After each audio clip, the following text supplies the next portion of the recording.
Farida Rawaj. Mon personnage est Marwa, qui est une égyptienne qui a fait des études issues d'un milieu assez aisé, bien qu'inculte, mais le père est assez riche. Et il a voulu absolument que sa fille poursuive des études, ce qui est assez rare pour être précisé dans le roman. Et donc elle va à la faculté, elle refuse déjà au départ, elle est déjà non pas en révolte mais en rejet du mariage. Et puis elle se rend compte finalement avec la pression sociale qu'à 29 ans, dit-elle, il serait temps que, comme ses amies, ses copines de fac, elle ait un mari. Donc elle finit petit à petit par céder. C'est ça qui est intéressant. Elle cède finalement aux traditions. Bien qu'elle choisisse, enfin ses parents lui présentent Danana, qui va être son époux, qui est joué par Eric Caruso. Et j'ai bien de la chance.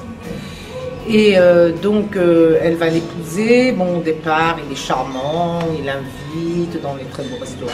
Nanana. Puis en arrivant à Chicago, elle se rend compte que c'est pas tellement le prince charmant dont elle rêvait, mais elle voit tous ses défauts.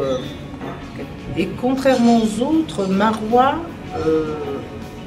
est en révolte, mais de l'intérieur. Elle n'est pas tellement en contact avec le monde américain de Chicago. Elle dit elle-même qu'elle ne les comprend pas, qu'elle parle très mal anglais.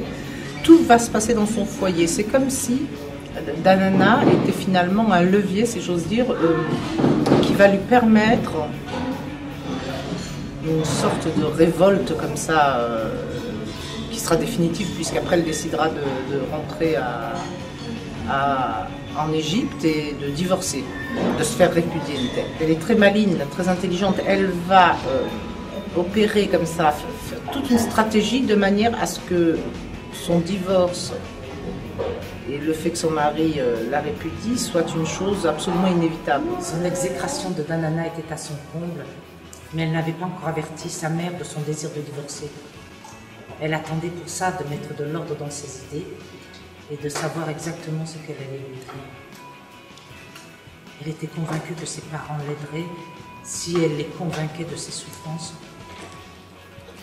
Elle ne pouvait pas la laisser dans cette envie. L'idée géniale, c'est de monter le spectacle en direct devant les spectateurs. Et comment, du coup, moi, actrice, je suis déjà en représentation du fait que, bon, les gens sont là et je viens, je suis censée venir, je suis l'actrice qui vient, enfin c'est l'histoire des poupées russes, quoi. C'est l'actrice qui vient répéter un spectacle, mais c'est quand même une actrice au moment où elle vient répéter un spectacle. Mais comment, du coup, ce personnage-là, qui est moi, sans être moi, va petit à petit se laisser contaminer. Et par Marwa. Et l'inverse peut-être aussi. Et ça c'est vraiment invisible comme ça, mais c'est passionnant et je suis sûre que ça se sentira.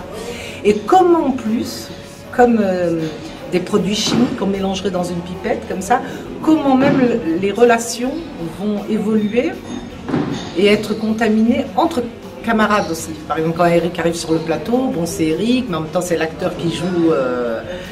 c'est Eric qui joue l'acteur qui est en train de répéter avec moi, sa collègue, moi, Farida qui a.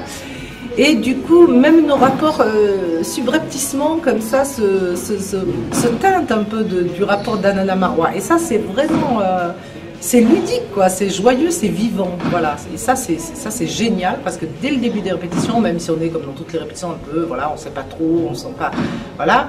Eh bien, ça donne quelque chose d'extrêmement vivant et joyeux. Voilà.